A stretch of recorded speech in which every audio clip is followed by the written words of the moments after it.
काशी हिंदू विश्वविद्यालय के महिला अध्ययन एवं विकास केंद्र द्वारा आयोजित व्याख्यान सह कविता पाठ कार्यक्रम में प्रोफेसर पुरुषोत्तम अग्रवाल ने पद्मावत को स्त्री और पुरुष के अद्वितीय संबंध का महाकाव्य बताया। उन्होंने कहा कि ये केवल रतन सेन और पद्मावती के प्रेम की कथा नहीं बल्कि हीरामन और पद्मावती की मित्रता का भी गहन चित्रण है।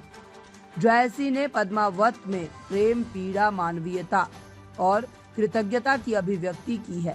हीरामन के माध्यम से उन्होंने तोते की पारंपरिक छवि को पलटते हुए उसे विवेक और ज्ञान का प्रतीक बनाया। कार्यक्रम में प्रसिद्ध कवित्री सुमन केशरी ने द्रौपदी, हिडिंबा, सावित्री आदि स्त्री पात्रों पर आधारित कविताओं का प्रभावशाली पाठ किया। उन्होंने अपने नाटक गंधारी और हिडिंबा के कुछ अंश भी प्रस्तुत किए। कार्यक्रम की अध्यक्षता प्रोफेसर बिंदा प्रांजपे ने की, जिन्होंने पद्मावत की आधुनिक पुनर्व्याख्या की आवश्यकता पर बल दिया।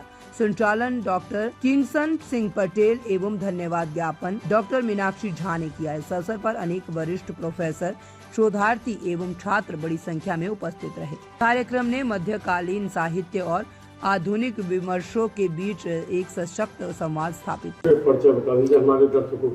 आशीष त्रिपाठी। सर, आज किस प्रकार के 2 दिवसीय अंतर्राष्ट्रीय संगोष्ठी का आयोजन किया गया? ये 2 व्याख्यान हैं आज।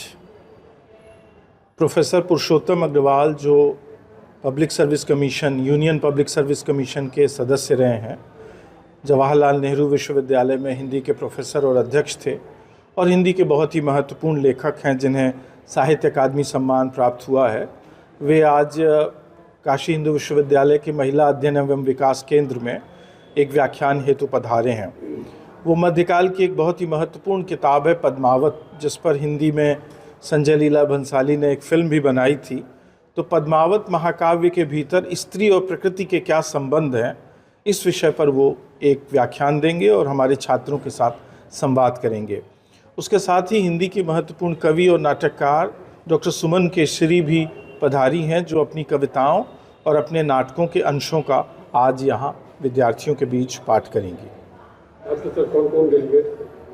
प्रोफेसर पुरुषोत्तम अग्रवाल, डॉक्टर सुमन केशरी के अलावा प्रोफेसर बिंदा प्रांजपे आज के कार्यक्रम की अध्यक्ष हैं। उसके अलावा professor Avadhesh Pradhan, professor Balraj Pandey, doctor Deenbandhu Tiwari, doctor Arpita Chatterjee, professor Rajkumar, doctor Ramagya Rai, professor Manoj Kumar Singh, professor Prabhakar Singh और बहुत सारे परिसर के हिंदी अध्यापक और विद्यार्थी आज के कार्यक्रम में उपस्थित हैं।